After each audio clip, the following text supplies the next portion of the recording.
What's good, everybody? Welcome into another episode of the Power 2 podcast presented by Get Defensive Sports Network. As always, I'm your host, Jordan, and I'm here with my co-hosts, DJ and Dante. The double D's. Here we are. How Oh my gosh, you guys. All of our names make up my initials. My initials are DDJ. This is why we did it. This is why we did it. This is why my main character energy is real high today. This is why we came together on this DDJ. That is what it is. That is what it is. Yes. Anyways, Jordan, how are you? How's life treating you? I'm ahead on my homework, so that's cool. Period. Ohio State won. And the Colts lost, but they didn't embarrass me. So I think I'm as good as I can be at this. And I get paid tomorrow. So like I'm all right. A good day. It's a good day. I'm living. How are you doing? How are you, Dante? I'm good. Alabama won. Beat Georgia for real. And the Steelers won this morning. They did. Yeah, that was an early one. I had to wake up real early for that. It was ass cracking on. Yeah, we won this morning, so I'm good. They tried to lose. He was like, there was effort. They tried their best to lose that game.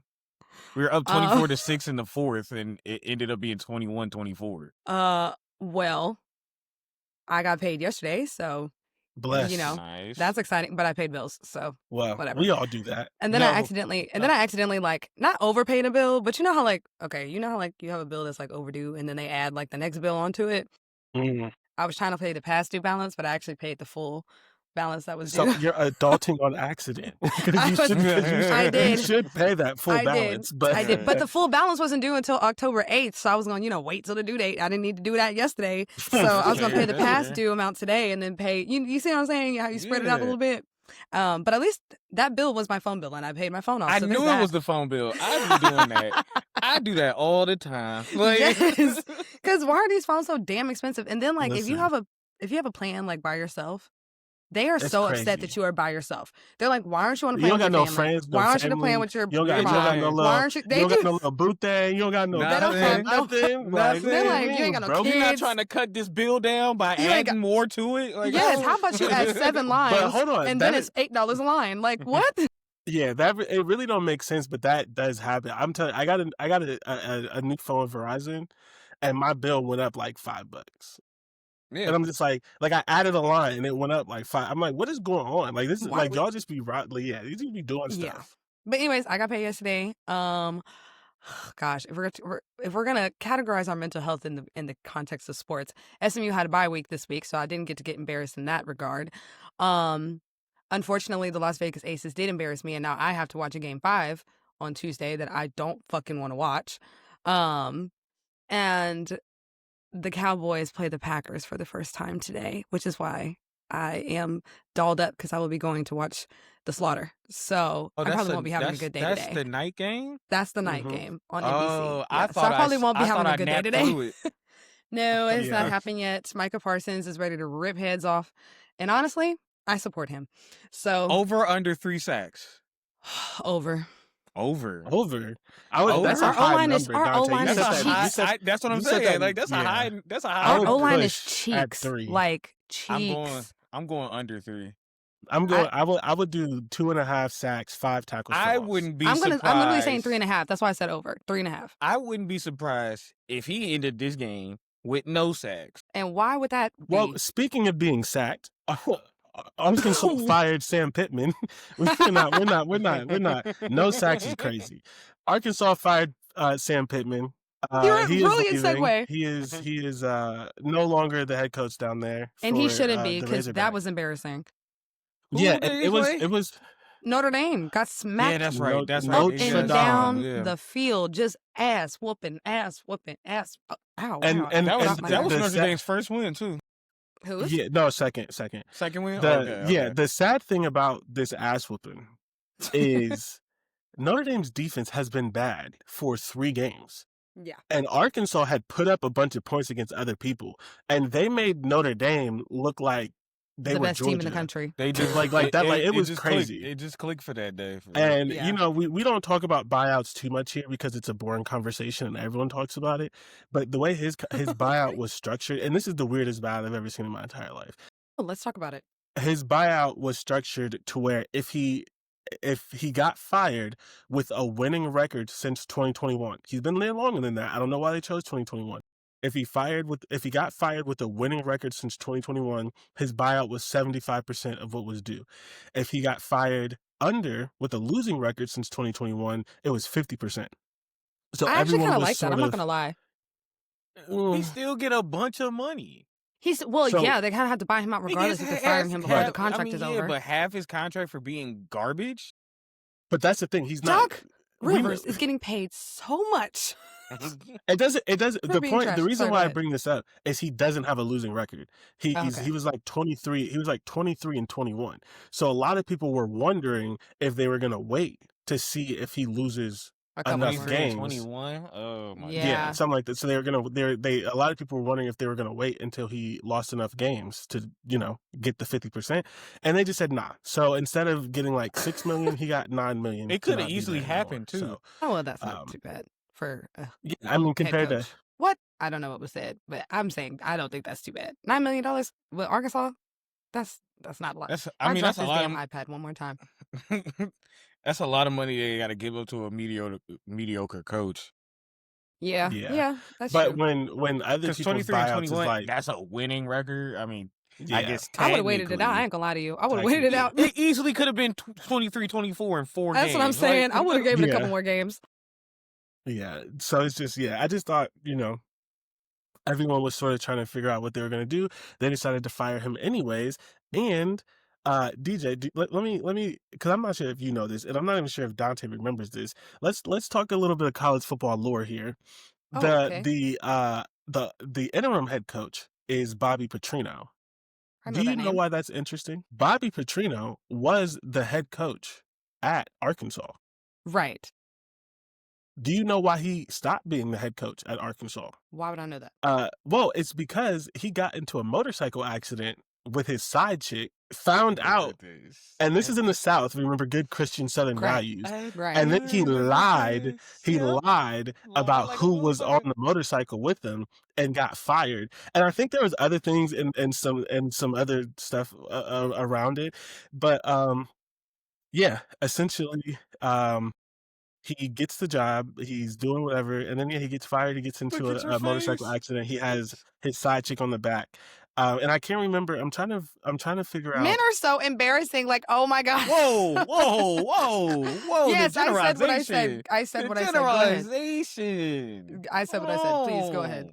Bitches be embarrassing too. That was, listen. People be embarrassing. There we go. But men, y'all be embarrassing sometimes because that's crazy. Anyways, what are we looking up? He's post Chad Morris, right? This guy? No, I think he was before. I think Chad Morris took over.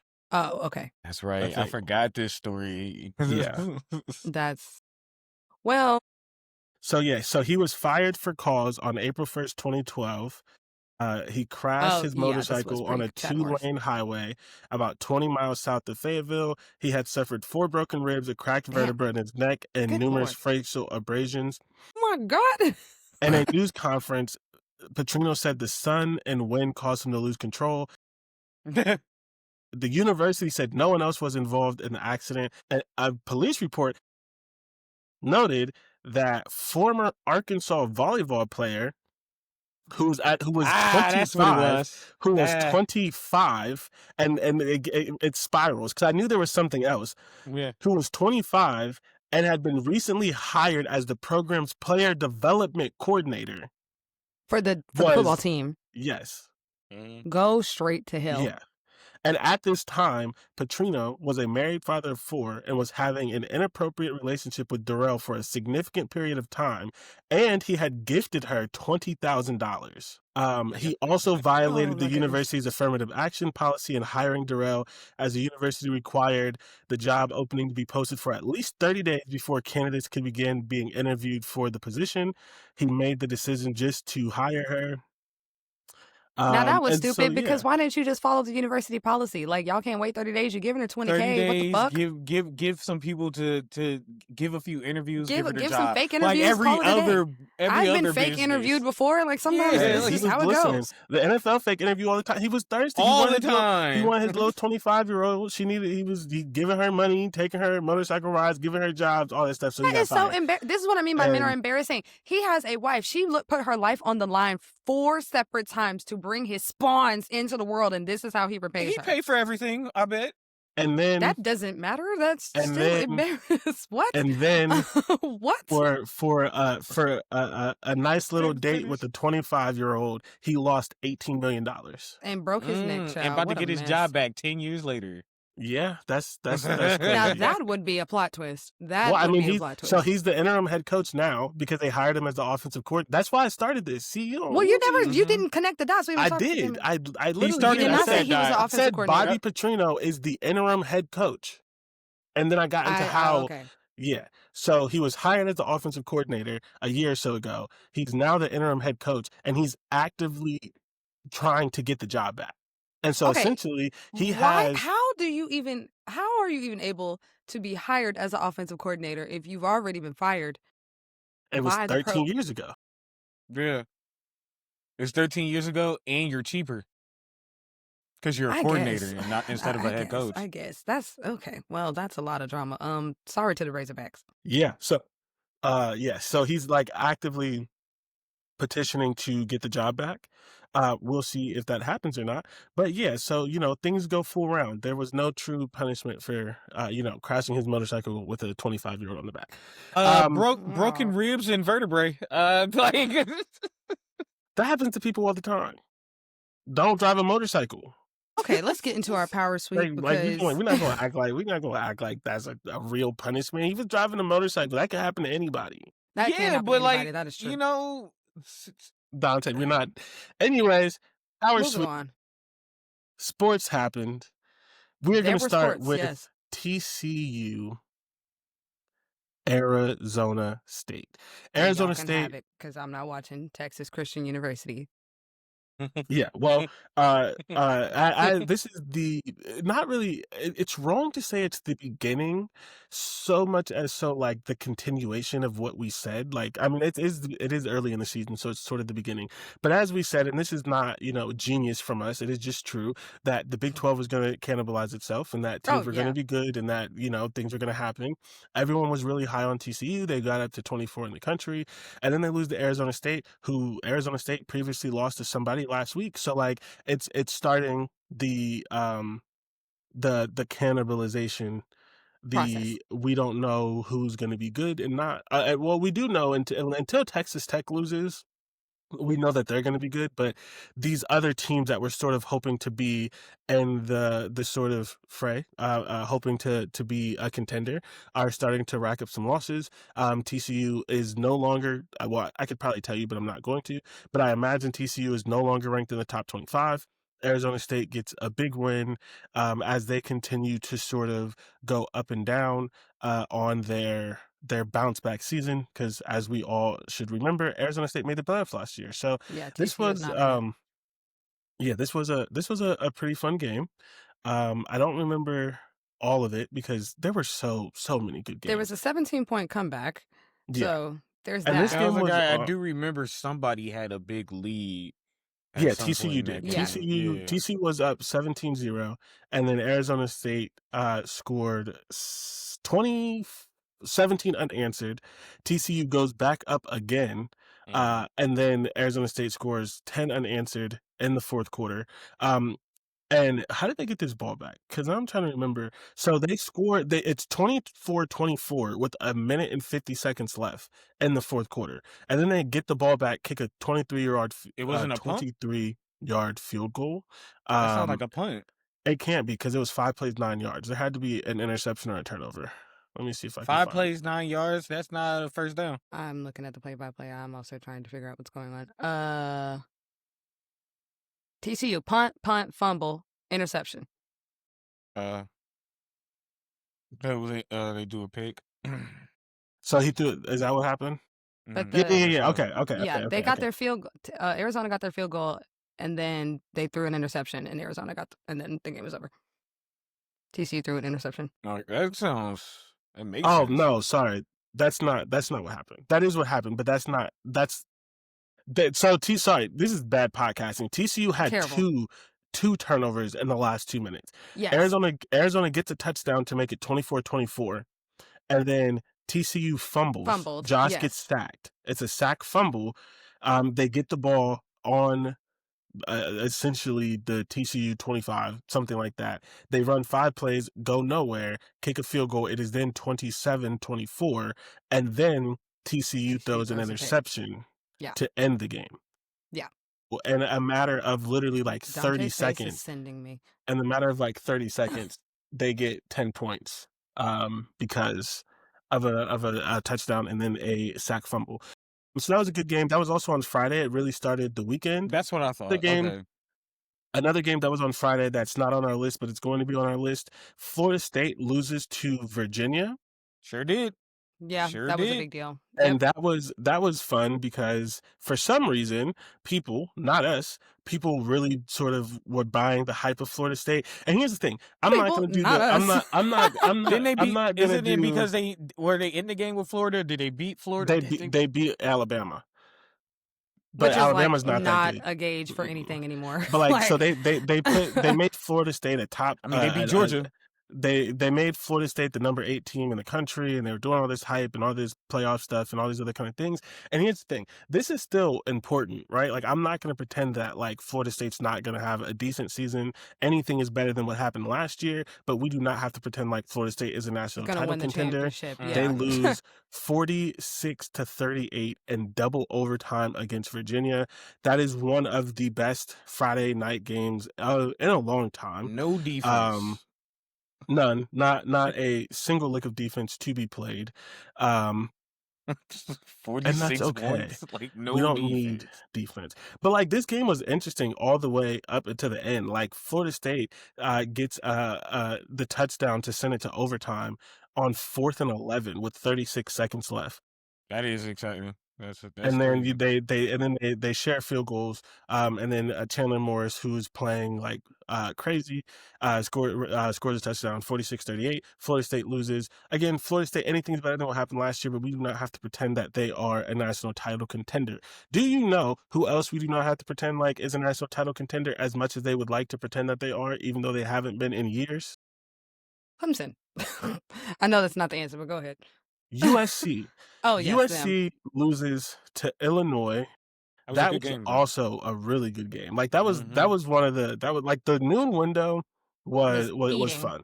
The noon window was fun. Illinois wins 34-32 on a walk-off field goal. USC does what they think they're going to do, which is, go up and they think they're going to win. And then the thing that always happens to USC happens because they have no defense, still have no defense. Illinois was like, okay, you gave us 2 minutes. And this is one of those things, right, where it's just like, I try not to be too critical on coaching, like when it comes to like time management, when you're losing and you're trying to win. I'm very critical when you're winning, but essentially, USC is down 14.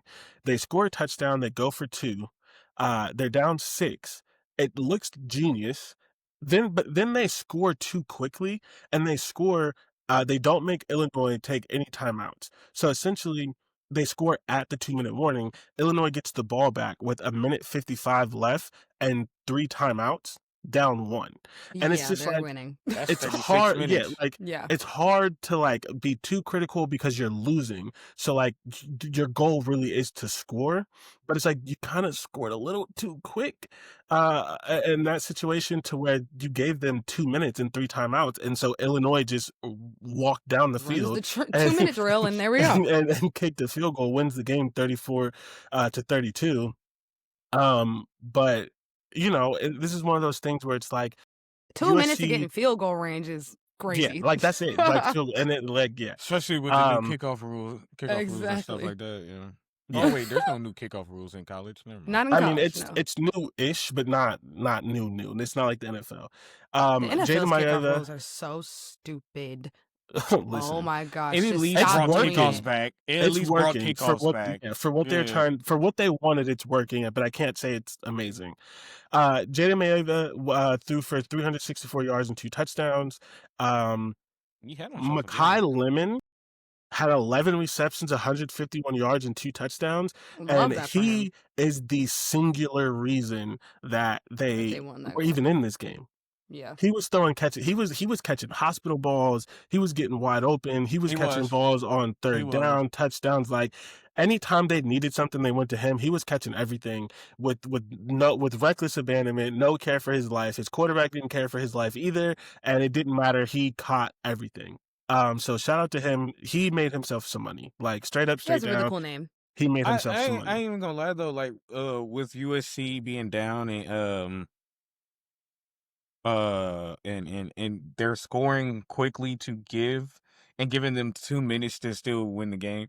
The problem was that Illinois still couldn't do most of that game. Illinois' offense was still kind of stifled in a way from like how it was, like how they went against it wasn't as bad against Indiana, but it still wasn't that good. It wasn't clicking. Yeah, it wasn't fully clicking. They were the not. whole They game. were not. Like they didn't run they couldn't protect the quarterback still very well. Like if USC had just a better pass rush than what they had, they win that game for real. Yes, which I think is hilarious because USC was actually tied for first in the country in sacks coming into this game. But I'm just like, it's because you haven't played anyone. Like your pass rush isn't good. And then Illinois essentially like showed that. Yeah, it's just like in a way, yeah. It's just like, okay, well, that's not great for you. Like, that's not ideal that everyone can get pressure on this team, but you. Like, ideally, you would want a little bit more. And I'm trying to figure out why. So here's the thing. I've been using. Okay, so Illinois, they got sacked one time. Mm-hmm. They literally gave up 7 sacks to Indiana, and they gave up 5 sacks to Duke. And so it's just like, like for you to come in and with the number 1 pass rush, and you to only get 1 sack against a team that gave up 12 sacks in 2 games, that's not ideal. And that led to Luke Altmaier, who is a good quarterback when he isn't pressured. He went 20 of 26 for 328 yards and 2 touchdowns. He literally had 6 incompletions because he wasn't pressured. But like the book is out there on how to beat the team. And so, but here's the thing. This is, I think, credit to USC for battling, but more credit for Illinois for fighting back in this game and in general, and not letting the Indiana loss sort of spiral your season. Yeah, you still have everything in front of you. It could have been real bad because that was not absolutely cute. Speaking of Illinois bad, real bad in the game. Oh well, yes, but speaking of really bad, Arkansas, Notre Dame, belt to them cheeks. 56 Notre Dame needed that to 13. Yes, they did. They needed it. They needed a confidence boost. I just can't even believe the Arkansas defense. They allowed 420 yards in the first half and 643 for the entire game. I didn't even know it was possible. Word. Yeah. 143 yards in one game. It's kind of like in Indiana, Illinois. Like I truly believed Illinois' defense was better than what they put out against Indiana, and I would say the same thing for Arkansas. Just sometimes some teams it's clicking for them so well. There's nothing you can do. Yeah, like they gave up 42 points in the first 30 minutes of the game. And basically, they didn't give up more because Notre Dame was chilling. Like, yeah, they chilled for the rest of the game. Eventually, they were just like, yeah, they're just like, I feel bad. We not gonna do you like this, dog. We know you about to get fired. We're not gonna do you like this. CJ Carr, who's a first year starter, and at some point we talked about we were gonna do the first year starter thing. We'll get to that. He's been really, really good. I know that he's probably happy that he decided not to go to Michigan. For those of you who are unaware, CJ Carr is Lloyd Carr's grandson. Lloyd Carr is one of the most famous people in Michigan history. He did not go to Michigan. He went to Notre Dame. He sat for a couple years. He's balling, even though they're losing and not being amazing. He went 22 of 30 for 354 yards and 4 touchdowns. They also ran for 210 yards at 5.3 yards per carry and 4 touchdowns. They essentially did whatever they wanted to, and they really needed a game like this, especially because USC lost hurts Notre Dame's playoff chance. Because for Notre Dame to get to the playoffs, they needed USC to be a top 10 team. They then needed to beat USC and basically be like, yes, we have 2 losses, beat a top 10 but team. we beat this really good team. Yeah. USC is not going to end up being that team, especially because USC is defense, especially their running defense, not great. Nope. Notre Dame can really run the ball. So, like, Notre Dame is probably going to, unless they just don't show up, they're probably going to bludgeon USC. Bludgeon, that's a good word. I think it'll be closer than this Arkansas game because I think USC. Well, yes, but like USC's most games are defense. closer than this Arkansas game. Every mini game's closer than this Arkansas game. You're right. Y'all guys are right. You guys are right. What I'm trying to say is, I think USC's defense is better than what is being portrayed. Even You're from the absolutely correct that it's not a good run defense, but it's better than what I expected. USC has been better than what I truly expected all season. And that's sort of what I was saying on our other podcast before, is that I think that they're going to be better, but the nature of their schedule, I still think they lose games. Like, I think like this, even if their record is the same as last year, it's going to be more impressive, but I just think they're going to have the same issues, especially because like, and I think their season's going to turn, because I think they lose to Notre Dame. Their season's going to be determined by if they beat Michigan or not, because Michigan is not that good, but Michigan can run the ball, and they may really lose that game to Michigan the same way they lost it last year. Like, that's really going to be where the growth is, because they should have, to be honest, they probably should have beaten Illinois, and they didn't. And so, but they fought back, they showed some things. But I think the really hard thing for them is that it's hard to have one player, right? Like, if you have a team that can defend, they're just going to put 2 people in Mekhi Lemon and say, then what? And so they are going to have to work on that. They're going to have to learn how to run the ball. They're going to have to do some other things. But this is what, like, not a moral victory sort of thing, because they should have won this game, but it could have been more embarrassing, and it wasn't. And they did show some resolve and some things. So, sorry. Auburn. Speaking of resolve. Auburn, Texas A&M. So here's the thing. I was so bored watching this. Oh my goodness. I didn't watch this game. I have no idea what happened. Auburn wins 16-10, and that's all I'm gonna say. Now I understand why you were. A&M won. Oh, A&M won 16-10. Yes. Now I understand why you were bored. 16-10. I was bored. Now, granted, Texas A&M's defense. Game. I was about to say it was a defensive game. The defense was great. It's just that when real sports fans not real sports fans, casual sports fans and most sports fans enjoy offense, right? Like, if you're a real football enjoyer of football, then of course you can recognize and respect how good the defense is. But like, when you're not scoring for most of the game, like, it's boring. Like, but it was good to watch, like, skills wise, but like entertainment value wise, it was just not there. Yeah, and so this game, oh my God, I'm very glad I didn't watch this. Just to name off a couple of things. This will give you, just visualize what I'm saying. Ooh, Auburn, Jesus. 9 first downs, 0 of 13 on third down. Only 9 first downs, bro. Only 9. Listen, 0 of 2 on fourth down. They were sacked 5 times, and they had 10 penalties for 69 yards. It was horrid. Now let me go to Texas A&M. Oh, that's the team that won. That's a bad. Equally horrid. Texas A&M had 21 first downs. That's the only good stat I'm going to mention. Yes. They were 3 of 14 on third down. 1 turnover. They were sacked 4 times, and they had 13 penalties for 119 yards. I didn't watch this game, but I can tell you what happened. They moved the ball at will, kept getting penalties, and then couldn't convert third and longs, and they had to settle for long field goals. Just off of that alone, I can tell you what happened, because they had the offense, right? 200 rushing yards, 200 passing yards, but they had 1 touchdown the entire game, because they were sacked 4 times, and they had 119 yards of penalties. And they were missing field goals, which, as y'all know, has got to be my top 3 pet peeves in football. I don't give a fuck. Football. That is the only thing you do. I don't care. Go work with the soccer coach or somebody like Brandon Aubrey and figure it the fuck out. I don't know. Yeah. When the only thing you do is swing your fucking leg, figure it out. I don't care. Yeah, I don't care. Figure it out. They were 2 of 4 on field goals. This is some bullshit. Stop making me watch bullshit. Anyways, Listen, yeah, speaking of bullshit, it was just punt after punt after punt after punt. I was bored. I was flipping back and forth between that game and the there was another game that was on at the same time. Am I stupid? Was it the Notre Dame Arkansas game? They might have been on at the same time. So I was flipping back and forth, and I was bored with Notre Dame because, like, I mean, a lot of offense is also boring, and so yeah.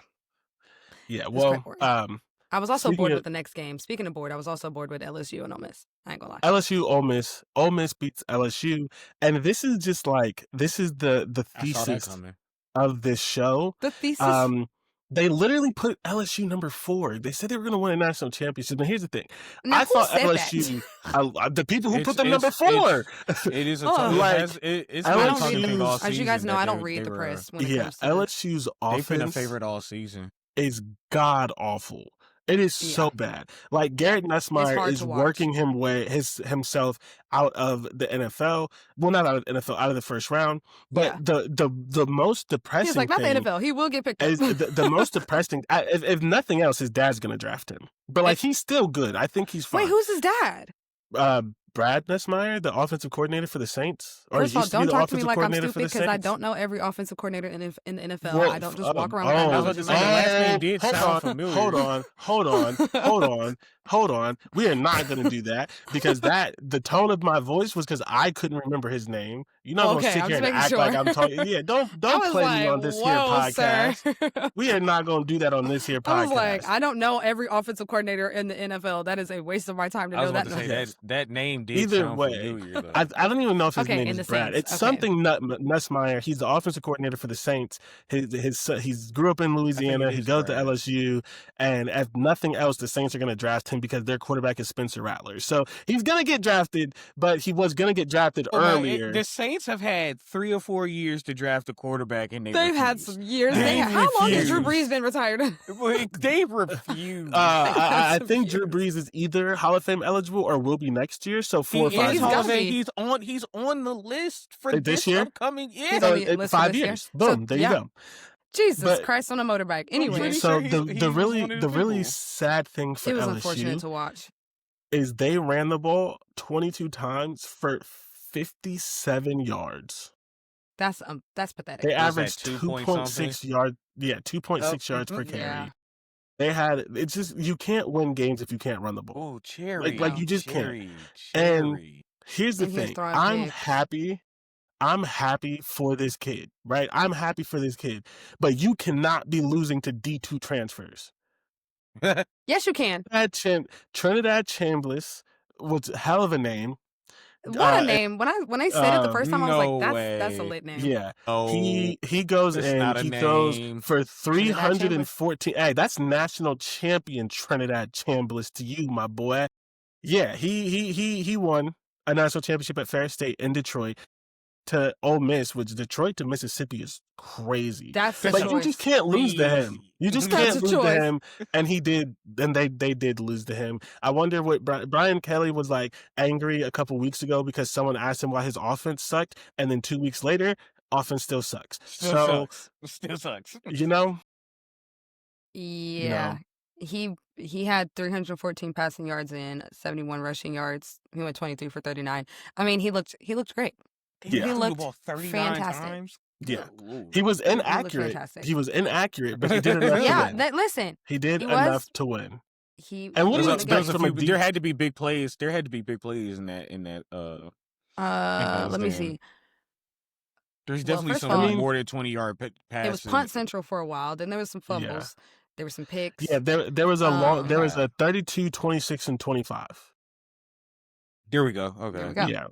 Of passing. So, that happened. Another thing that happened, Indiana survives Iowa 20-15. Survives is crazy. Survives is and insane. I just have to say, people are going to say, listen, I just need people to understand. Iowa's defense is still Iowa's defense. If you are not a Big Ten, like if you didn't pay attention to the Big Ten, if you really just don't understand, you don't get how often Iowa does this to teams. How many teams with national championship and I'm not saying Indiana has national title expectations. The lore of Iowa. Yeah. Like, I'm not saying that Indiana has national title expectations. What I'm saying is teams with national championship expectations have went into Iowa and had to win within the last 2-3 minutes. It is just what Iowa does. They'll come in at score Iowa 60 points and then only put up 20. 17. Like, it is winning at Iowa is impressive, and especially for an Indiana team who came off this massive win, who was ranked super high, who everyone was loving at that moment. It would have been really easy for them to smell their own flowers and lose to Iowa. They almost lost to Iowa. They showed a lot of, honestly, for me, beating Iowa this way was more impressive than beating Illinois, because once it spirals, it spirals. But like, they were down late in the fourth quarter to Iowa, and they could have lost the game, and they instead throw a 46-yard slant to Elijah Surratt, who is a stud, wins the game, and they do an intentional safety, whatever. But it was 13-13, and it was. And speaking of missing kicks, it was 13-13, but Iowa had a chance to go up 16-13, but they missed the field goal. Fucking field goal. I just you see how missing field goals literally loses games? Football. Stop doing it. Yeah, it's college football. I don't give a crap. There's not that many good kickers in the NFL. Exactly, and I'd be on their ass too. When you only do one thing, I think there's only 3 good kickers in the NFL. No, there's more than 3. There's more than 3. I mean, Brandon Aubrey is one of them. Aubrey. The other one, I don't watch all the teams. I think the Vikings have a good one. The Vikings, yeah, it's purple. They're purple. That's yeah. There's multiple. This is not a kicker. This is not a kicker. It depends on what you mean by like a good kicker. We're doing it. It depends on what you mean by like a good kicker. Because to me, a good kicker is like it's about accuracy. It's not necessarily about like how far you can kick, right? I would rather a very, very accurate kicker who could kick up to 60 yards if they could, tthather than like you suck no matter where. Like, that's the problem that I'm having with the college kickers. It's like, bro, these are 40-yarders, these are 30-yarders. They are getting better at blocking kicks too. There's also that. Better. Now, here's the thing. If the kick is blocked, that's more of a testament to the defense at that point. The special teams on the other side, like, that's not on the kicker at that point. Like... Sometimes. Depending. If you kick, it depends. Depending. But I'm saying, like, that could go either way. Like, that's not always the kicker's fault. Missing the field goal and there was nothing that made you miss it, that is fully your fault, and I am judging you. Yep. Speaking of judging, it is time to judge Drew Allar for being a bum. Oregon beats Penn State 30-24 in double overtime. What a game. Yeah, this game was so boring. I went through 7 stages of grief with this. I went through 7 stages of grief through this game. I was texting Jordan, I was like, I'm turning it off. Yeah. Is this game going to be 3-3? And then the fourth quarter hit, and it was 17-3, or the third quarter was 17-3, and then... it was 16-10. And then Penn State scores 3 straight touchdowns. They score 2 to get it to overtime. They get the ball first, and then they score a touchdown. And it's like, all right, we got a little bit of offense. We got a little something. We got a little, something. The one mistake he made all game cost him the game. I know. That sounds real familiar. He seems to happen. He seems to make these mistakes at the end of games and big games. I don't know. Maybe, We're talking about Drew Allar, right? He was clean. He was complete. Like, I'm not going to give you that. No, what I'm saying is like Jordan said no. It wasn't an impressive game, but he was clean all game. That's all he does. Is he did that? Like, that's his whole thing. Is he doesn't throw interceptions until it matters. It was literally. It was his. Oh my God, that was so true. That was his game to win. He's a third-year starter. It was his home game against a damn near rookie quarterback. Like, he's not. He has a couple games at UCLA, but UCLA and Oregon's not even the same level of football. It's not even like the same. Like, and he goes out and hold on, I'm gonna get there. He goes out and he completes 56% of his passes. Meanwhile, he has me out here having to apologize to Dante Moore. This kid goes to the fucking what? First of all, this is the second time I've apologized to him. You just being an asshole. I apologized 2 weeks ago. But this is important. I had to bring it up. He goes to the white out. He goes to the white out. Nighttime. 111,000 people. Penn State. Middle of nowhere. I'm fucked.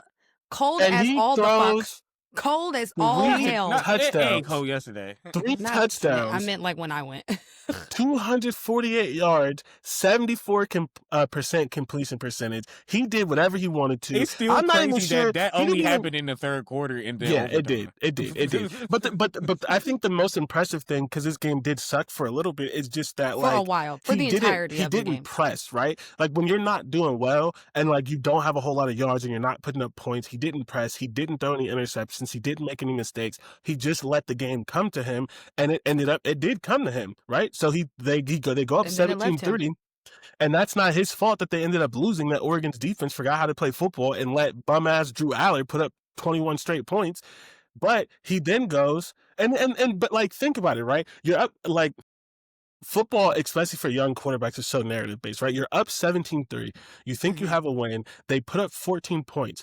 You go to overtime. Now you have overtime in this crazy environment. The fans are going crazy. They immediately put up a touchdown. You are now down 7 in the biggest game of your life in the whiteout. And all he does is two touchdowns. He threw 2 touchdowns. He almost threw the game-ending pick himself. But did he? It was close. God, it was close. Close to the cigar. Hey, close only matters and it was close. Horseshoes and hand grenades. Yep. So he does what he has to do. Super impressed by him. Just super impressed by Dante Moore. And I don't think that he should do this, but the way that the rest of the quarterbacks in the country are playing, he's working himself into a first-round draft pick. I still think he should stay another year. I think that's bad for college football because I really don't think that Oregon's a national title contender this year. But next year, when he comes back and their second wide receiver is healthy and their good wide receiver now is no longer a freshman, and like they build up as these teams do. They get their star corner, they get their safety back who's supposed to be really good, who's also out for the season. If he comes back next year, I think I might predict Oregon to win the national championship. I don't think I have that for them this year, but he's building and he's building and he's building. This is the biggest game of his life. He goes out, completes almost 75% of his passes, 3 touchdowns. Shout out to Dante Moore. And fuck Drew Allar. And Oregon is still undefeated. Yes. Now, granted, this is they've been playing nobody's. Maryland? I think Maryland is still undefeated. I don't know. They're 5-0. So, Indiana's also undefeated still. 5-0. Yes, and speaking of Indiana, that doesn't surprise me. Indiana's next game. Not next week, though, but their next game is against Oregon.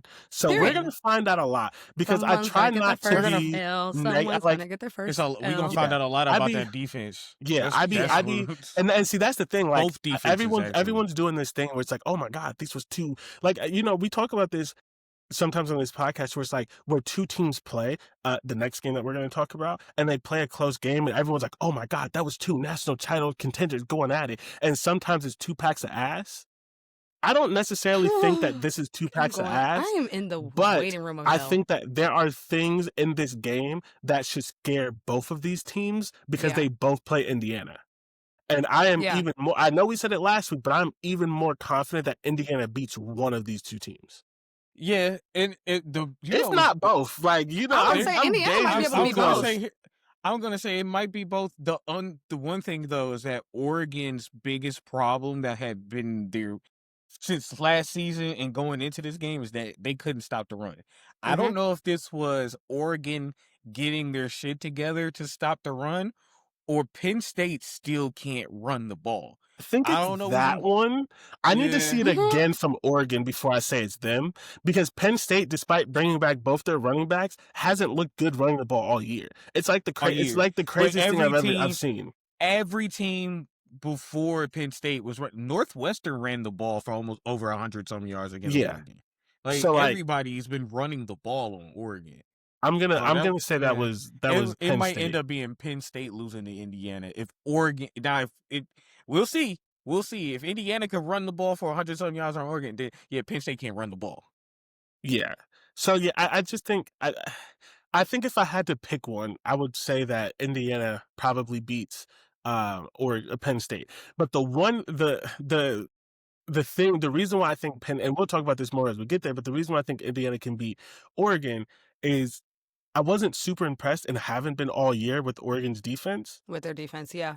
And they've given up points. I agree. They gave up 3 touchdowns in a row. And they almost lost that game. Indiana had literally that's the thing right there. Like Drew Allar was 3 packs to ass, and they give up 3 touchdowns to him. The whole team wasn't doing much, and so they couldn't run the ball. You can't do that against Indiana. You can't. Like Indiana actually has a good offensive line. They have an NFL quarterback. They have an NFL wide receiver. They have 3 All-Americans on their defense.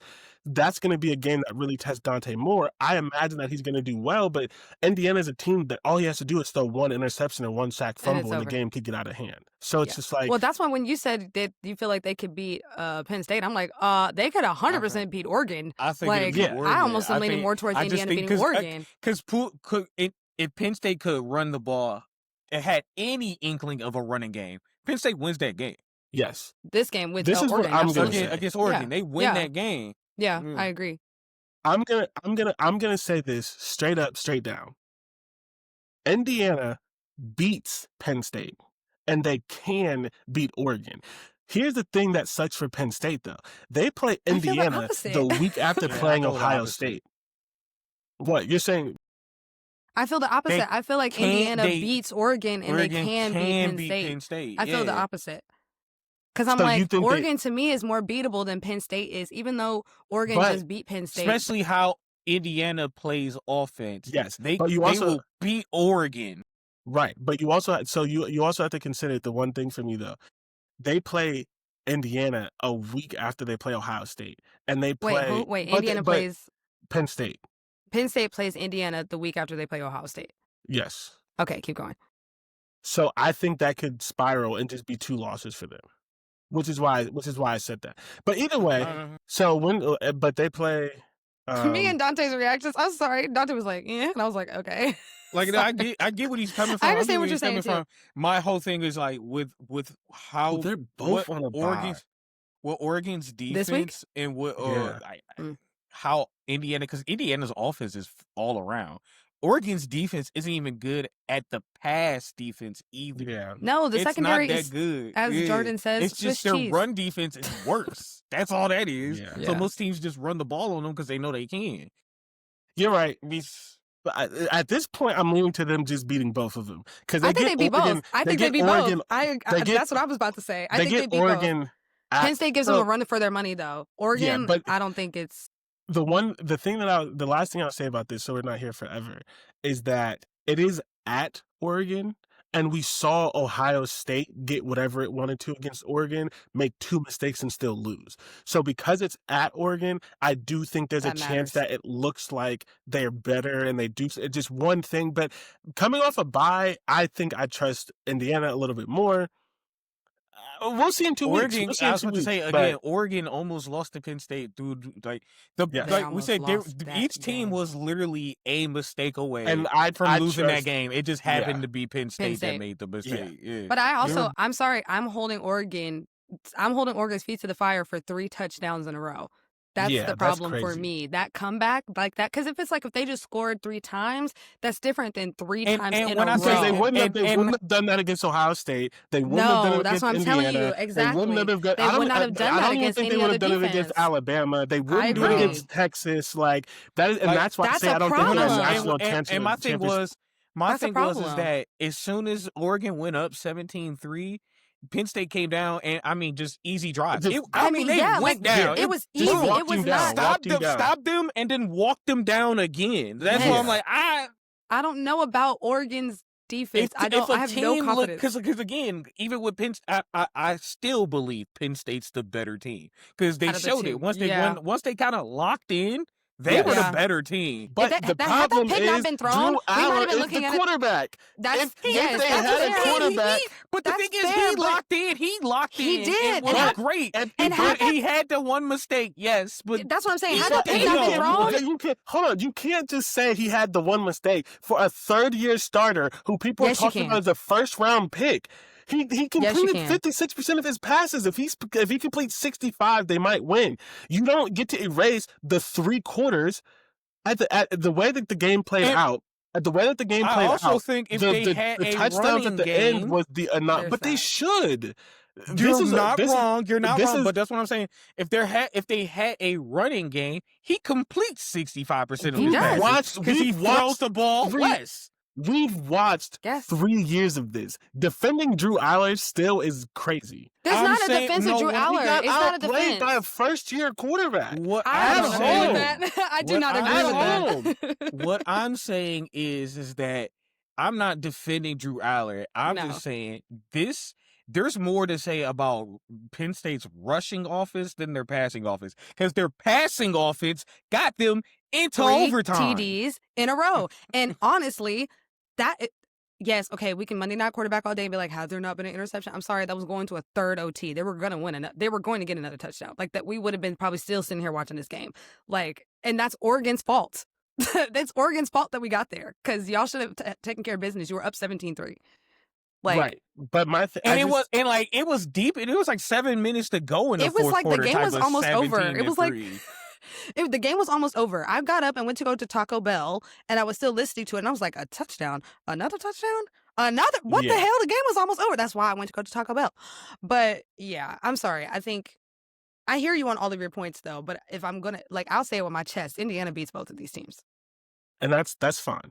I just am not gonna be defending Drew Allar in this situation, because I'm defending Penn State as a whole, not Drew Allar. I'm putting more of the blame on their rushing attack, because it's just not there. But here's the thing. They ran for 130 yards at 4 yards a carry. That's not amazing, but it's not awful. The number, I don't like those numbers, because we all three of us watched that game. Right. All three of us watched that game. They couldn't run the ball. The numbers aren't amazing, but they couldn't throw either. 56. He threw 25 times. That's not even that much. It's not like he threw 50 times. 56. He was just missing wide receivers, and then he literally turned it on, and then he turned it off. And then he turned it off. If the game was 5 quarters, including overtime, he was bad in 4 of them. He had one good quarter. Listen, I'm not sitting here being a Drew Allar apologist, okay? That's not what's happening. I'm just saying, because when it comes down to it, Oregon wasn't doing much on offense all game until the fourth quarter. This is how we're gonna end this. This is how we're gonna end this. If you remember, because I said this and we all agreed, Oregon came into the season and said, we are a national title contender. We have to win a national title. They brought their 3-year starting quarterback who put up Penn State. They brought their 3rd-year starting quarterback. They brought 2 starting running backs. They brought back the offensive line. They brought back a pass rusher who people were saying was going to be a first-round pick. They go and steal a defensive coordinator from Ohio State. At the end of the day, or it doesn't matter what Oregon did, because Penn State was supposed to be the better team. Oregon is playing a first-year starting quarterback. Their best wide receivers injured. Their best safeties injured. This was not rebuilding, because Oregon's too good for that. But this was supposed to be Oregon's 9-3, 10-2 year. They just luck into the playoff and they build for next season. This was Penn State's final year. Everyone leaves. If Penn State doesn't do it this year, they're not doing it at all. So at the end of the day, the onus is still on Penn State, and it's at home. And it's the whiteout, which is supposed to be the toughest environment in all of sports. So yes, Oregon didn't play amazing, and yes, they let them come back, but Penn State should have won the game outright. Because they came in and said that they were a national title contender. If this was another team in this situation, without that, I just think, and not that you all are doing it in purpose of whatever, I think because we all just don't have a certain level of respect for Penn State, it's easy to just sort of like shoo away certain things. But if they're being held to the standard that they themselves set for themselves, they lost this game, and their 3rd-year quarterback, who's supposed to be a first-round pick, who was trying to work himself into the number 1 pick in the NFL draft, lost him this game because he couldn't do anything except for 7 minutes in the 4th quarter, and then he immediately lost it by throwing he threw to the defender. None of us are saying that Drew Allar was amazing. I don't think either one of us is saying that. I think it's just more of a matter of that game says a lot about Oregon. Just as much as it says about Penn State. I'll say there's more, but it can't say as much about Oregon, because Oregon's not supposed to be here this year. Oregon's playing with house money. Penn State's not. I mean, yes, if we're speaking from like a narrative perspective, yes. But I mean, like, that's all sports is. Like, because what you're saying is, I don't believe Oregon can win a national championship, but they weren't supposed to win a national championship this year, so they're playing to their level, and actually, it's better because their quarterback is better than he was supposed to be. And I just have to see what Oregon's defense is like. I mean, I guess, like I said, because this is actually their only good defensive game, and it wasn't that good. And it wasn't that good. Because you know, last out. Anyways, speaking of defense, Alabama, actually, this has nothing to do with defense, but Alabama and Georgia also played at the same time as this game. I was also bored for the majority of it, and then Georgia decided to have their comeback of their own. But Kirby Smart is going to Kirby Smart, so he's going to lose the game in the end, as he does. So, Bama won again. There was a period and of time. He is now 1-7 game. against Bama. Yeah. There's a period of time where DJ texted me and was like, why does Alabama have the ball so much? I'm like, I don't know. I was about to say that. I'm at a bar. Every time I look up. I kept saying the same thing. I kept looking up. Every time I looked up, they were on offense. Yeah. Immediately after texting me that, they showed it on the screen. And at that point in time, Alabama had the ball for 17 minutes and Georgia had the ball for 6. Because they kept getting 3 and outs. I was like, bro, every time I look up, because I'm going to be honest, it's the end of the day. I'm like on my phone. Actually, what I was doing was I was planning my birthday party. So I had bigger fish. But I was watching and I was like, oh, let me look over. Oh, okay, Bama's on offense. All right. Then I look down, scroll some more. Then I'm like, they're on offense again. Oh, okay. Then I'm scrolling some more. And then I'm like, and I'm like, this is ridiculous. Like, has Georgia gotten the ball? There was a point in time I watched Alabama score. I was like, all right, Georgia's going to have the ball. Yep. I was watching because I had the 4 things. I went back to watching Oregon, Penn State, look up, I see Alabama's quarterback. I was like, what just happened? How the hell? How did they end up with the ball again? No, I'm serious. It was like 3 minutes, and I look over at Alabama's quarterback, and I'm in there driving. I was like, minutes. Whoa. three real minutes. Three real minutes, and the next thing you know, Alabama's driving down the field. I was like, in the first quarter, what happened? In the first quarter, Alabama had 1 drive, but it was 14 fucking plays. And then in the second quarter, they had another 14-play drive. Then they had a punt. Then they had a 4-play drive that was a field goal. Then they had 8 plays. Then they had a 10-play drive that resulted in a missed field goal. You already know I was annoyed by that because don't piss me off with 10 plays just to miss a field goal. I am not. Listen, the one thing you should definitely expect from Alabama is missing a field goal. I know. Hey. I know. But I'm like 14-play drives. I'm exhausted. I'm exhausted. It's just really crazy. It's just crazy to look over and see Alabama score. And next thing you know, Alabama got the ball. I was like, Georgia really just can't do anything. It's like, are they cheating? Like, are they cheating? It's like, did the refs give them the ball back after the commercial break? Did they forget whose ball it was? Accidental? Like, yeah, it was crazy. I honestly and so here's the thing. Georgia had was 11, I think. Yeah, Georgia's longest drive was 11 plays, but all of them were 4, 5, 4, 3. And they kept coming back because fucking Alabama couldn't stop the run to save their fucking life. Yeah. Georgia hasn't been a great running team in years. And they ran the ball for 227 yards, 6.9 yards per carry, 2 touchdowns. Sweet Mary. Which is confusing to me because every time I look over, Alabama had the goddamn ball. Right. Because the only time Georgia scored was quick. Georgia had 2 separate runs of 43 yards, a run of 24 yards, and a run of 21. Let's do the math. DJ, yeah, please pull out your phone because I'm trying. Pull out your phone because you have a calculator. We're all everybody's computers have a calculator. I know. I just thought that would be quicker, but now we're discussing it and it's slow. we be discussing stuff you want to discuss. Now we want to discuss the calculators. No, I'm just playing. What am I calculating? 43. Plus 43 plus 24 plus 21. 31. I could have did that in my head. But yes, 131. Okay, big math. Yes, I'm Matilda in this bitch. Yes, it's giving Matilda. Mental math. All right. It's giving good for you. I could have done it in my head. All right. Call me a bitch then. Fuck. I'm all about the mental math. First of all, that is not what happened. I would like the record to show that I do not call men bitches unless they act like bitches. That is not what happened. So what? It's 131. So 131 of their 227 yards came on 4 plays. That's more than half. 4 That's plays. legit more than half came on 4 plays. Wow. They didn't really run the ball well then. They just had big plays that ended up happening. They did. So wait, sorry. Say if you blinked, you missed Georgia completely in this game. What? Say the number one more time. 131. Okay. You said 227. So they literally ran the ball 90 something. Yeah, they ran the ball for 2.9 yards per carry on every other outside of those 4 plays. Oh, and they stayed in the game because Alabama couldn't close it, and it's just like, damn, Bama, like what is going on?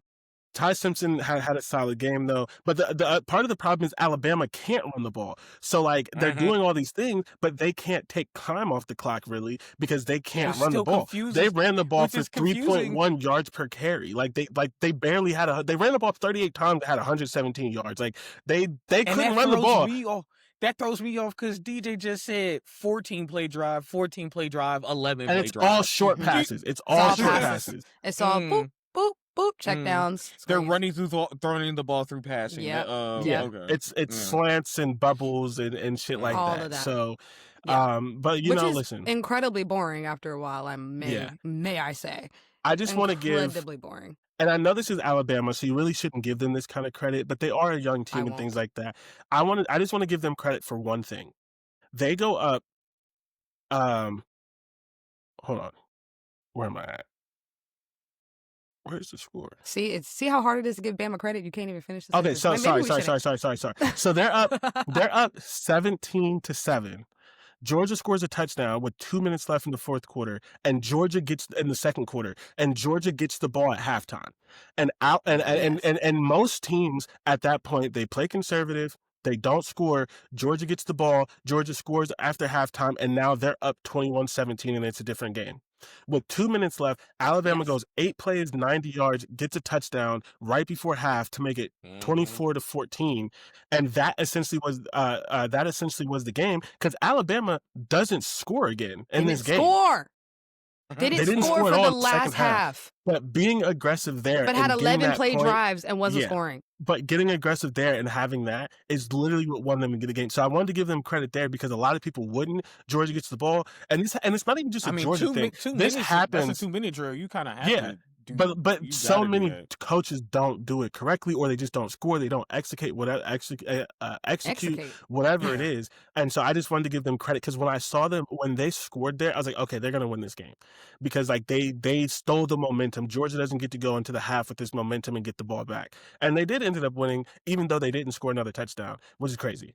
So, yeah, winning and not scoring another touchdown is clinical. That's clinical. Like, what the fuck? And I mean, like, insanity. Like, you played a whole half. Your defense did exactly what it was supposed to do. Did it score?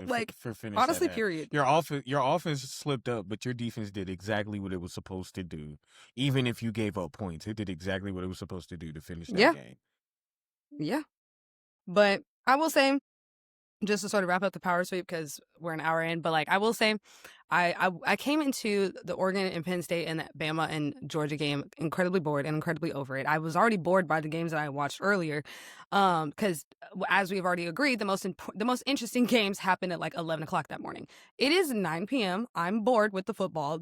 I'm ready to turn it off. I told Jordan, I literally texted him and I quote, "I'm about to turn on Love Island," because I was over it. And he was like, well, okay, at least just keep which one did you say? I think you said keep the Oregon Penn State one on my iPad. Yeah, because I was like, I have a feeling like this one could get good. This one could get good. And it did. And so that's what I was going to It say. did. I then texted Jordan and I was like, you know what? I said, I go to Taco Bell, grab my little Cool Ranch Doritos Locos Taco because they just brought them back with their Decades menu. Don't get it. I don't know. I see now why they took it off the menu. It's not good. The nostalgia is not.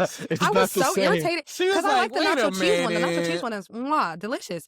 The Cool Ranch one pissed me off, and then my mom got the nachos. I should have got the damn nachos. There's a reason why. There's a reason why people don't make walking tacos with Cool Ranch Doritos. That's very true.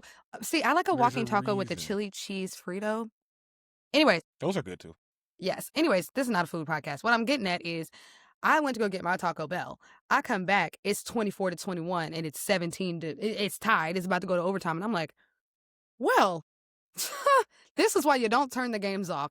And that is the moment where I realized this is why I love college football, because you can never make too many judgments right at the beginning. Because let me tell you one thing, I only need to get 5 minutes into a Cowboys game to know what kind of bullshit I'm in for, and I'm turning it off. I'm turning it off. Because you're with the Cowboys, they love in the fourth quarter to make it dramatic. You might not win it, but they'll love at the end to make it dramatic. And next thing you know, but then we get smacked up by the Bears. No. Anyway. Yeah. The point I'm getting at is you can turn on an NFL game and know what the fuck's going on in the first few minutes, and you don't even got to worry about it. College, you got to stay locked in. You got to stay locked in. Listen, DJ, I don't know if you really realize this. I don't know if you're hearing yourself. Word for word things that I said to you 2 years ago. I know. Because when we first started to get the football podcast, you literally were like, I didn't watch any of the football games, so you can talk about the football segment. And it was literally a solo podcast for 25 to 30 minutes. And it took 5 fucking years, but ladies and gentlemen, we got her. We got her. Oh my God. Ladies and gentlemen. Let me tell you, I will say that the only reason why you probably have me is because I am Jerry Jones's worst nightmare, and that I am an apathetic Cowboys fan. Micah Parsons might be his worst nightmare. Well, there's that. Well, no. But his worst nightmare, and I heard this directly from a source. His worst nightmare is apathy. He wants people to continue to talk about him, give him attention, do all the things. So when we stop caring, that is when he's very afraid. I am his worst nightmare. I don't want to say it, but I just know that man is going to die so dramatically. I know. It's going to be something. It's going to be crazy. Maybe, it's going to be like maybe with a 25-year-old on the back of his motorcycle. Okay, so we're going to skip the 2-minute drill just for the sake of 100%. I am 100% certain there's no way that old shaking man is getting on a motorcycle. I just saw him do the interview. He was doing this. He might be on the back. There we go. That might be it. That'll give him a heart attack. Listen, power player of the week on offense is Jeremiah Love. He had, running back for Notre Dame. He had 14 carries for 57 yards and 2 touchdowns, 5 receptions for 70 yards and 2 touchdowns, 4 touchdowns in the first half. And we love a well-rounded king. Yeah, and the numbers sit for the rest of the half. Yeah, the numbers aren't better because he just stopped playing. he said, he was like, "Thank you, job done, job done." On they defense, were like, let's get some other people in the rotation. We need some other people to get some touches, some reps. Marcus Freeman pressed pause, scrolled down, went to coaching, mass sub backups. Not press pause and scroll down. He sure did. Mass sub backups. He went into the halftime meeting with, "Hey guys, take your pads off." Yeah. Come out in your sweatshirts. We're chilling. Relax. Like, everybody else finishing this game. Off. It's all right. We're gonna get the backup guys in here. Gonna get the freshmen some touches. Man, and they went to the stands. Hey, you want a touchdown? Look here. Come here. They put a survey out. On defense, the power player of the week is Caden Curry, defensive end, Ohio State. He had 11 tackles, 5 tackles for loss, and 3 sacks against Washington. These stats are crazy on their own, but that when game you was remember, close most of that game too. When you remember that Washington has then Ohio State ran away with it. Dynamic quarterback, especially a running quarterback, to be able to get 3 sacks on Damon Williams is a feat. The Ohio State has 6 sacks as a whole. But he got 11 sacks by himself. Wait. He had 3 sacks, 11 tackles. And the sacks are great. I can't read, But the way he was playing in the run game, it was, as an Ohio State fan, was the most impressive thing to me. Because, I think everyone here is a big fan of Jonah Coleman, one of the best running backs in the country. Damon Williams is super fun to watch. And so to put up this game, to slow down that offense, make them, except literally...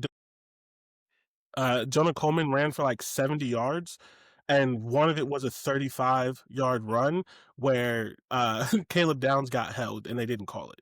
That man had him in a fucking chokehold. And he ran for 35 yards, and then one of the best running back literally had 10. He had 10 touchdowns in 3 games. Coming into this game, he had 10 touchdowns in 3 games. That's and impressive. Ohio State held him to 70 yards, no touchdowns. Wow. And a lot of that was Caden Curry. That game was 3-3 going into the 4th, right? No, it was 7-3 at half. Yeah. They scored another field goal and that was it, right? Yeah. Yep. Yeah. And so Jonah Coleman 70 yards, but his long was 34. Damon Williams rushed for negative 28 yards because he got sacked 6 times. And so shout out to Caden Curry for having a great game. To wrap up the show, as we always do, we wrap it up with our screenplay. We're going to tell you what to watch next week. I am going to say something, and I'm going to say this cautiously. Next week is going to be good because it's always good, but it does not have the name value. It doesn't have the bangers. Week. Yeah. But it's going to be it's going to be Not great. it doesn't have bangers. Sorry. It doesn't have, it's going to have the name. I don't know if anybody want to watch Duke Cal. No. You do want to watch Duke Cal. You do. Because JKS is a baller. You do want to watch Duke Cal. I'm not going to lie. You do want to watch He's a true freshman quarterback, and he's like a top 5 quarterback in the country. He's doing so well. I haven't watched a whole lot of Duke, but from the highlights, I almost put Duke Cal on there, but I actually thought you were going to talk shit about me, which is why I didn't put it on there. I know Duke's decent, but I was like, Cal's undefeated. Cal is good. Cal is 4-1. They lost one. They're 4-1. Oh no, yeah. Cal they lost a game that they should not have lost. It was super disgusting. Wow. But yeah, Cal ain't playing. The ACC football is footballing. That's because all of Cal's games are at fucking midnight, and they're literally pulling out this fucking 18-year-old freshman, and he's throwing for like 300 yards and 3 touchdowns every game, and they're winning, and nobody knows it because they're playing at like this game's at 10:30, 12 a.m. Right? It's just Okay. Anyways, starting at noon, we have Kansas State and Baylor. Baylor undefeated, right? Or like Baylor is not undefeated. Baylor has lost. I think they both have 1 loss, which means this is the game that sort of takes somebody's gonna Iowa State and Cincinnati. I didn't put this on here, so who? I put this on here because Iowa State is undefeated, but Cincinnati has been better than people expected. They turned it around after that week 1. And this could be one of those, like, if Iowa State wins it, they're 6-0, and it's like, okay. Like, I think if Iowa State win this game, there's still 6 games left, so you don't know what's going to happen. But if they win this game, I think we're getting really close to it's just going to be Iowa State, Texas Tech. And we get to a point where does the Big 12 get 2 teams in? Because the thing with the Big 12, they don't get 2 teams in because they typically have 2 losses going into the playoff, into the championship game. So the loser gets a 3rd loss. Yeah.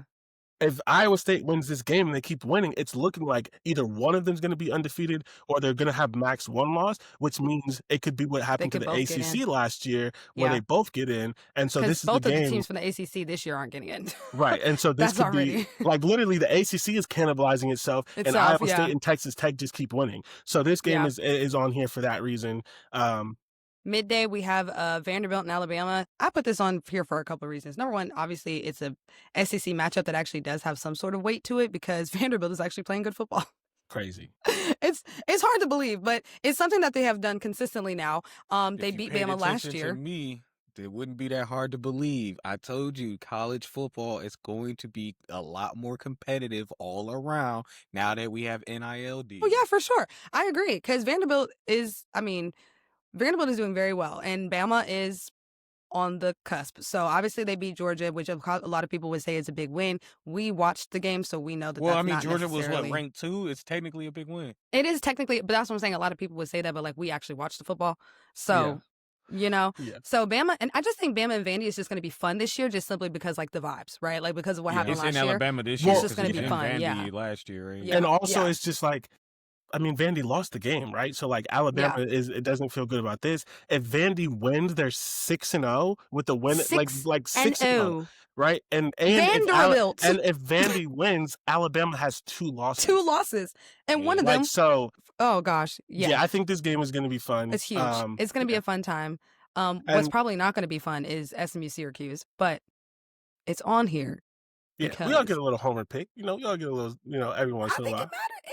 My homer picks on, so here's the thing. I like Alabama. I just wouldn't pick that game. I'm crying. My thing is, it also would be SMU's 3rd loss. So this actually matters for playoffs as well. Yeah, this matters for playoffs. But this would be our you 3rd got loss. Syracuse quarterback's gone, so. Yeah, I mean, and we're lucky in that sense, but also like we very much could just implode on our own.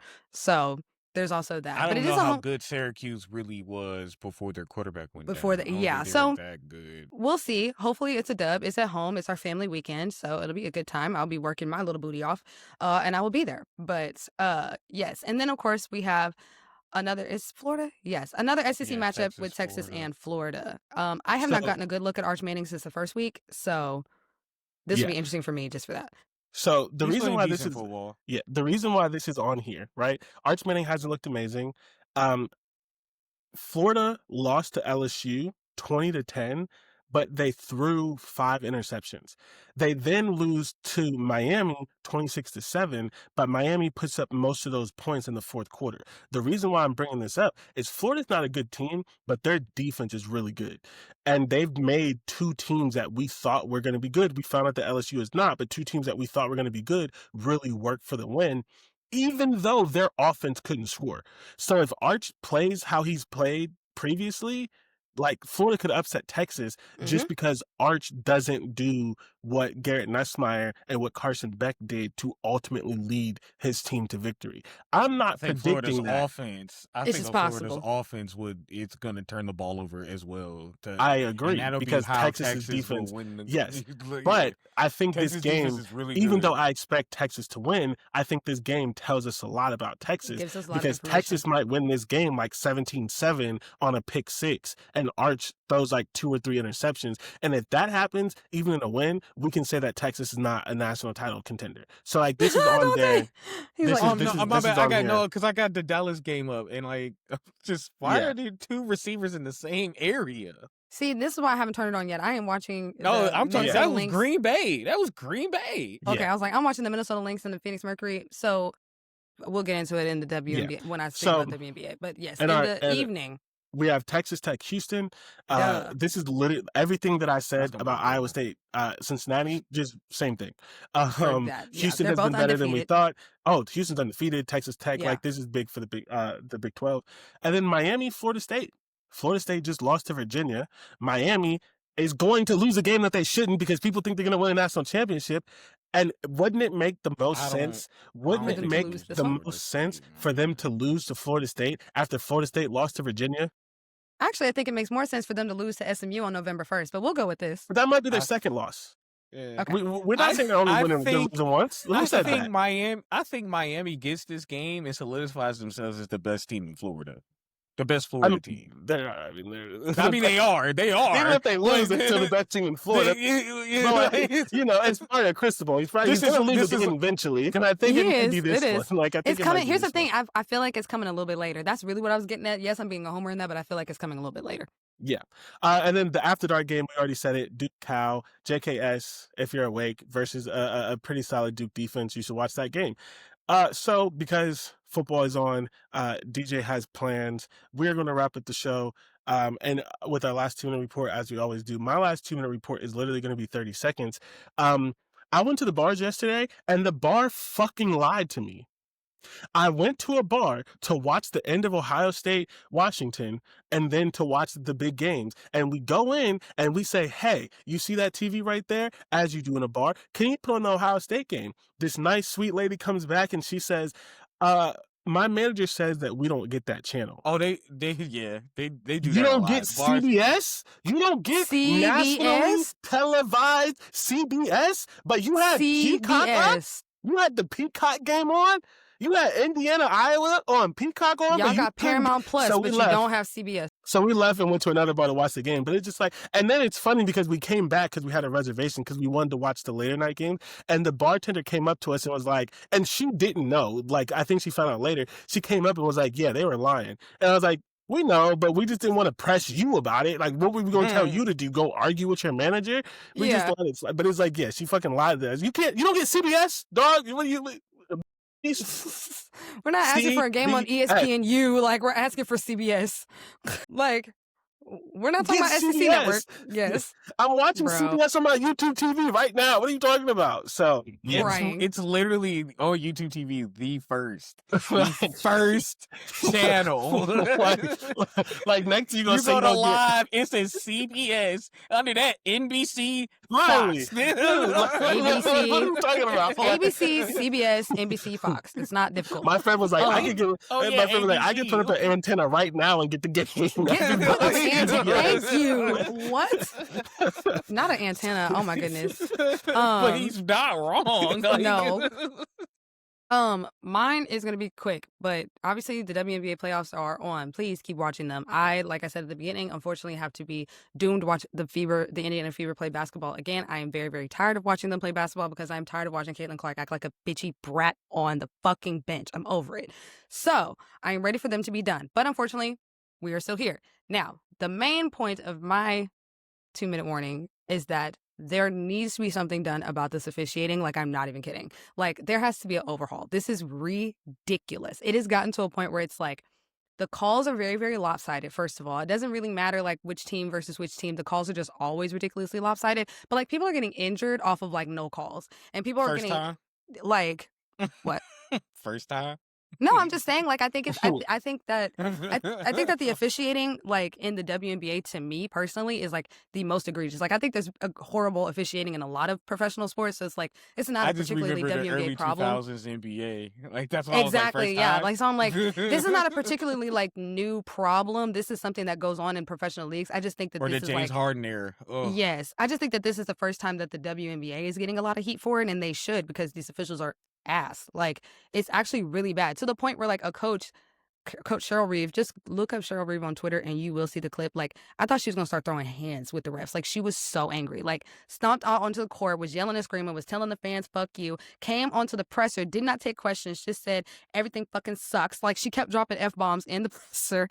It was bad. Like, do they get fined for talking bad about refs? They do get fined, but the WNBA Okay. went ahead and suspended her because of like the amalgamation of the actions. Yeah, but they she usually can't be saying do get all fined. those F-bombs. Like, yeah, and she dropped F-bombs in the press. like, but there's kids watching. Yeah, like Well, Caitlin Clark got no kids watching the press conference, but whatever. right. Caitlin Clark got fined actually not too long ago because she made a comment on Instagram. Actually, the Fever had won a game in the first round, and she had commented the refs couldn't keep us down, and she got fined for that. Okay, so they don't be playing. But the thing about it is, I think that is the silliest rule ever. But whatever. I agree. The thing about it is, they can be bad at their job, but we can't question. But we can't say anything. I can't criticize. Thank you. I can't criticize a All coworker. you do is criticize. So that's my biggest thing. Is like, I'm really fed up with the golden rule of you can't talk about officials. Like, I'm fed up with that, and I mean with all sports. I am fed up. There has to be a point where we hold the officials responsible for their shitty behavior. It can't just be, oh, they get to release a statement afterwards that they did miss a call and it's or oh, like, you should have no. What does that do for fans? No, because that we already knew you missed a call. You telling us we were there. What? We saw like, it. What does that do for you? But what it's like this weird. Y'all know, like, it's like this weird like vibe where like even like announcers and stuff will like make it seem like it's just so like taboo to talk about the officials, and it's like, no, because nobody's holding them responsible. Leadership is not holding them responsible. Jeff Van Gundy, because he will talk. He will talk down on an official all day long. Yeah, the coaches, I will say the WNBA coaches have been a lot more candid about it since the playoffs have started, to the point where like Becky Hammon and Cheryl Reeve is the coach of Minnesota. Becky Hammon is the coach of Las Vegas. They've had beef for years. Even them two are putting their red and their blue flags and tying them together and saying we hate the refs. Like, it's getting bad. It's getting very, very bad. Like, the coaches are like, we don't care about these fines. We don't care about nothing. We're going to talk about this until y'all figure it out. The players too. Like, it's bad. I was about to say the fine can't even be that bad because it's not that bad in the NBA or NFL when they talk. No, about it's not. I think it's like a couple $100. Yeah, I think at the most it's like $10,000 for the NBA. Yeah, but the point I'm getting at is we have got to free ourselves from this officials can do no wrong situation, because that's just not true, and they should be held responsible in certain instances when games get off the rails or when their calls are what determine the outcome of games in a way where it's not. You know what I'm saying? Like, all of that. The held them accountable and the criticizing them, I think, makes them better refs. It does. Then they have to look at themselves. It does. When I was in training, that was like the biggest thing. It's like, you can't even go out onto a game with a crew by yourself without doing like so many hours of having like supervised games. So it's like, this is a how do I say it? When you're an official, you're an athlete in a way just like the rest of them. You have to get coached. You have to get trained. You have to stay up on the things. Like, you have to, stay up on the rules. You have to continue to get certified. Like, it's the same thing. So that's the thing but also at the same time, the WNBA has a particular issue that the NBA doesn't, in that their pool of refs that they pull from are inherently less skilled than the NBA refs, right? Like, the NBA refs, that's their only job. Most of the time, the WNBA refs, they do like junior college, or they do like other versions of basketball, and they do the WNBA. So it's like, I feel like that's also part of the problem. But Anyways, down with WNBA refs. That was longer than 2 minutes. Sorry. You could literally take WNBA out of that and your statement down is with correct. refs. Down with refs. Down with Down with refs. Down with refs. I'm just tired of the culture. I'm tired of the you can't say shit about the refs culture. Yeah. That's always been a weird thing to me. Like especially there's been years where they're terrible, just straight awful ass at cheeks. And I'm telling you, the NBA playoffs, not last year, but the year word. before that, I know every single time I was watching it, I texted Jordan and I was like, these officials are literally ruining my viewing experience. Like, your main character energy cannot be that high. We did not come here to watch y'all blow your whistles. That's the biggest problem. We did not. No. That's the biggest, especially. We did not. Turn your main character energy down. Refs, especially in the alpha NBA. fight alpha. That's gotta be the biggest blow problem. the whistle. He said refs and alpha phi alpha.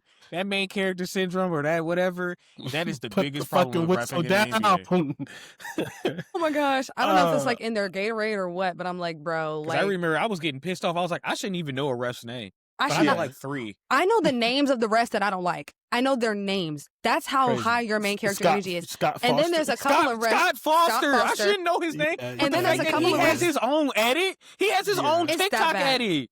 There's It's a couple of bad. refs in the WNBA that are bald, and I call them cue ball because anytime, and I call them cue balls because anytime the two of them are reffing together, it is bullshit. And then there's a ref who's female and half of her head is shaved. So whenever the three of them are on a crew together, I call them 2 cue balls and a possible. And whenever they are in a crew. All right, wrap it up. Shit. It's crazy. Boy, this is pulling out the mud. Wrap it up. Who's 81? Hobies. Boy. All right. I do because it's so bad. When the three of them get together, it's going to be fuckery every time. Oh God. Okay. So 2 cue balls and a Cassie. Yeah, I would be remiss to not end the show by mentioning that Aaron Judge, for the first time in his career, won the batting title, and he is the tallest person to ever win the batting title. And you say, oh, why does that matter? Because niggas that are 6'6" don't hit the ball well. Like, they hit it far, but like Giancarlo Stanton is 6'5". He has 15 million home runs, but his batting average is like a 230. Like there's a lot of space. I don't know what language we're speaking anymore. Like what? Don't explain it. Don't explain it because I gotta go. Shout out to Aaron Judge. And Aaron Judge should be the MVP. I understand that Kyle Raleigh hit 60 home runs, but Aaron Judge is better in every single this nigga statistic. is talking about baseball. Home runs. That's it. That's all. As always, we'll catch you next week. You can find the show on Spotify. You can find the show on YouTube. You can find the show on Apple Music, Apple Podcast, Apple something. You can find the show anywhere you want to. We'll catch you next week. I think it's called iPodcast.